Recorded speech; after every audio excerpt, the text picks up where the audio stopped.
સુરત શહેરમાં દેશી બનાવટની પિસ્તોલ તથા જીવતા કાર્ટીજ સાથે એક ઇસમને રાંદેર પોલીસે ઝડપી પાડી.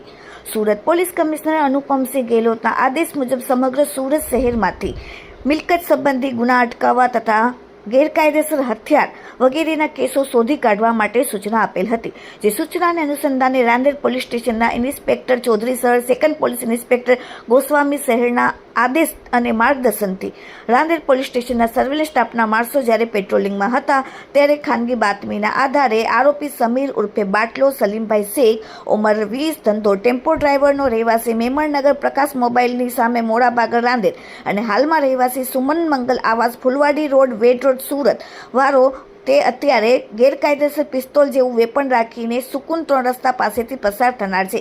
જે બાતમીના આધારે આરોપીને એક દેશી બનાવટની પિસ્તોલ તથા 2 જીવતા કાર્ટીજ સાથે લઈને રાંદેર પોલીસે ઝડપીને પ્રશંસનીય કામગીરી કરેલ છે.